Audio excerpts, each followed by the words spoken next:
Salut les voyageurs! Salut les amis! Bonjour de Vancouver aujourd'hui, en Colombie-Britannique. On est arrivé hier soir et là on revient tout juste de notre sortie aux orques. C'était hallucinant, génial, à faire, vraiment à Franchement faire. là c'est un incontournable. C'est top.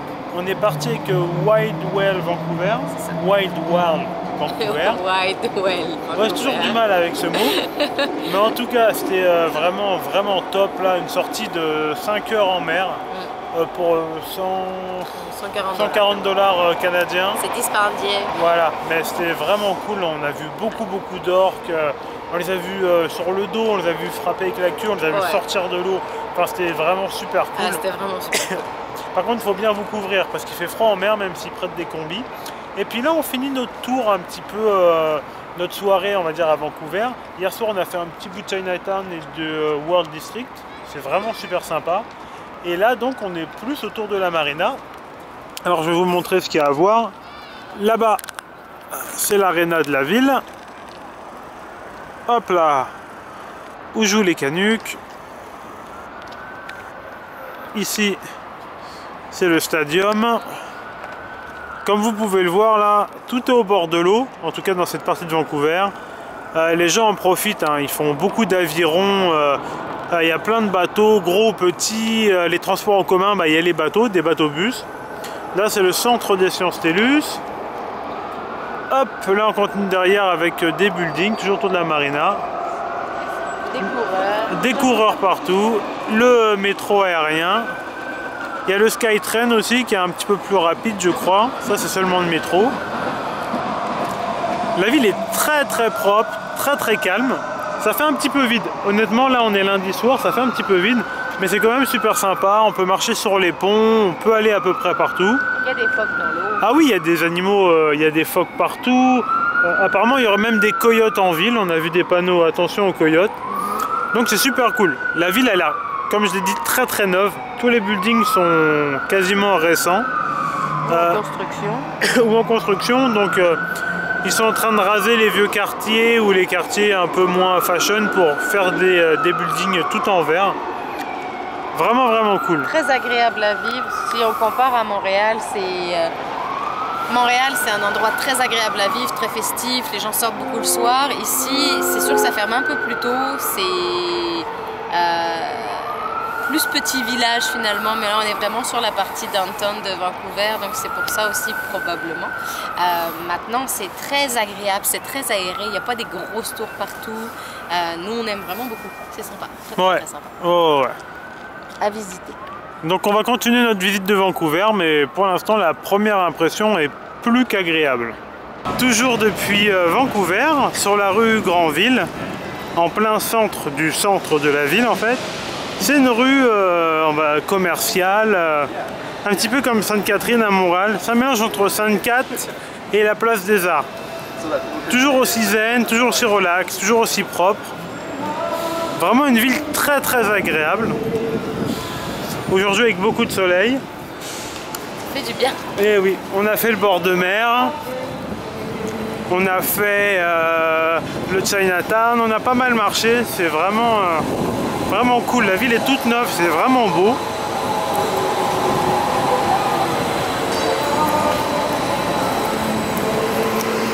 Et on prend pas mal de plaisir à Vancouver. T'en penses quoi, Louloute? C'est une ville très agréable à vivre, on l'a déjà dit, mais c'est vraiment très plaisant. On retrouve le côté montréalais, calme. La ville est très propre, c'est très agréable. Et les prix sont pas si chers, contrairement à ce qu'on dit. Montréal est pas mal pareil au niveau des prix. Ouais, on sait pas vraiment, on sait pas pour les loyers, mais pour tout ce qui est bouffe, sortie, les petits restos, les transports en commun et tout, c'est pas mal similaire au prix de Montréal. Donc voilà, nous on continue la descente de Granville. Comme vous pouvez le voir, ils ont même un petit Walk of Fame. Des gens qu'on connaît pas trop. Bonjour à tous. Aujourd'hui on est dans la navette de Vancouver.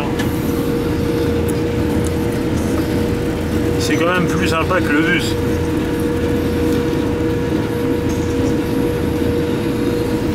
C'est un bateau qu'on peut prendre avec le pass de métro, le pass de bus, le pass à la journée. Et aujourd'hui on va à Lynn Canyon, voir le pont suspendu.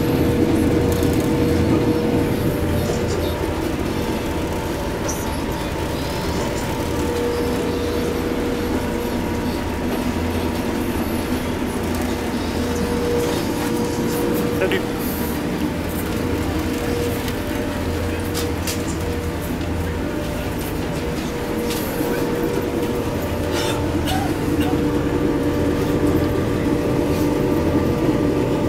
Mesdames et messieurs, toujours en direct de la région de Vancouver, le pont suspendu de Lynn Canyon. Pas mal loot, hein? Avec les cascades en bas. C'est vraiment haut. Hein. Et quand il n'y aura personne, je sauterai sur le pont. Hop.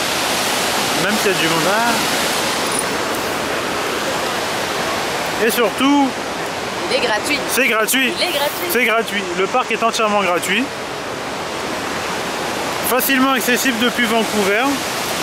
2-3 bus. Vous prenez le pass à la journée, 9 $, vous faites l'aller-retour. Allez. Ouh.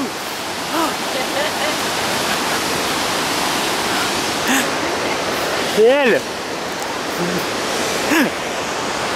Elle a sauté, elle a fait peur aux gens. En plus, c'est accueillant parce que ici, quand tu arrives, ils te disent le nombre de morts et le nombre de blessés graves. Ah oui. Super. Il y a pas mal de cliffs. Je trouve plus le mot en français, mais c'est comme une falaise, voilà. Il y a pas mal de falaises où il y a eu beaucoup de blessés et pas mal de morts, donc il faut faire attention. Voilà, un super pont, un décor vraiment cool. Là, on est dans les forêts de la Colombie-Britannique. Allez, on continue l'aventure. Toujours dans le Lynn Canyon, au nord de Vancouver. Donc ça fait, allez, on va dire 2h30, 3h qu'on marche. Là, on est sur des petits trails sympas. On vient de sortir vraiment de la forêt profonde et comme vous pouvez le voir, on est sur une espèce de petit pont suspendu, vraiment cool. La forêt tout autour. C'est vraiment très beau. En plus, on a beaucoup de soleil aujourd'hui. Et la rivière sur la gauche. Donc le chemin qu'on prend là, c'est un chemin où peut y avoir des ours. Donc, il faut faire attention, mais on garde la caméra à portée de main. Faut pas les nourrir, faut rester à peu près à 100 mètres. C'est indiqué à peu près partout. Mais c'est vraiment super beau et super agréable. On a été faire le tour du Rice Lake. Ça fait une belle petite balade, puis c'est là après on s'est trompé. Qu'est-ce que tu regardes dans les marais? Non, j'ai vu un truc noir, alors je surveille. On cherche les ours. Je vous avoue que tout à l'heure on marchait, puis on a entendu comme un grognement. Et on s'est regardé genre, on venait de rentrer sur le trail où il y avait des ours. Et en fait non, hein, c'était un bruit d'avion qui résonnait dans les montagnes. Mais au début c'était exactement le même bruit que le grognement d'un ours. Quand on veut voir ou entendre quelque chose en général, on le voit ou on l'entend. Voilà.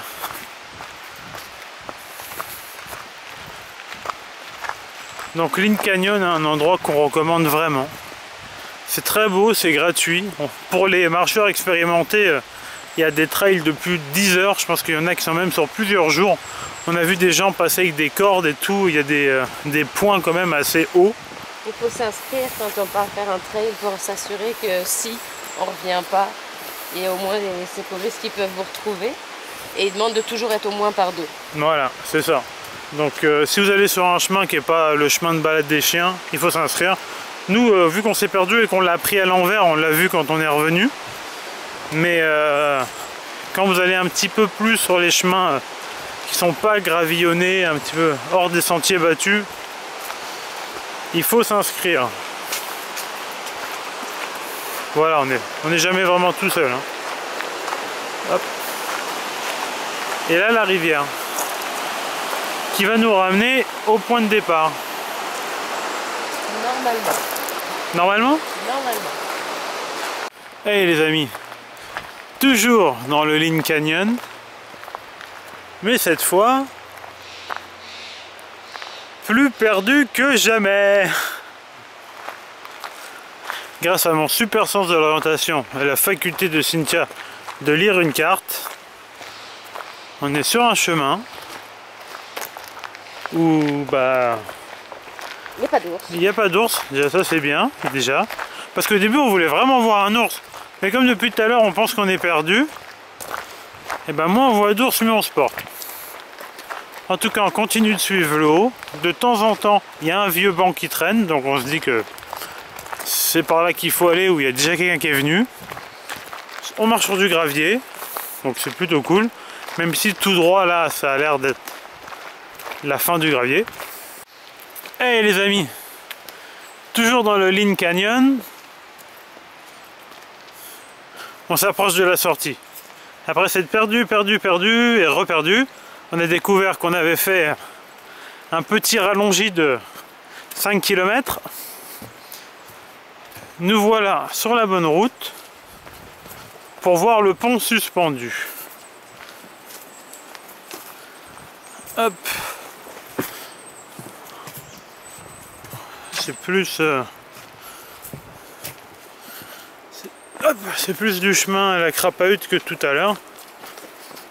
Il y a beaucoup de fougères, ça fait très, comme ils disent ici, ils appellent pas ça une forêt, ils appellent ça une rainforest, forêt pluviale. Et effectivement, on se croirait très souvent au Canada, mais par moments ça fait un petit peu la jungle, comme ici.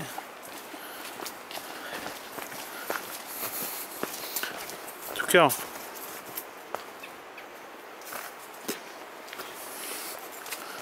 il y a des girafes. Et des bébés girafes. J'allais dire qu'on voit que ce chemin est très pratiqué, mais effectivement oui. En fait on arrive un peu de l'autre côté, on a fait tout le tour à l'envers. C'est pas le chemin le plus parcouru. Et les arbres sont juste hallucinants de hauteur. Allez, on se revoit quand on est au pont. Merci de rester les morceaux dans les cadeaux. Ah, de quoi elle parle? Nous voilà toujours dans le Lynn Canyon. Ça va faire à peu près 4 jours qu'on monte ces marches. On n'a plus de vivres. On a fini tous nos sandwichs à la confiture à la fraise. Et comme vous pouvez le voir, on est tout seul. Sans eau, ni point de repère. Allez, ça grimpe.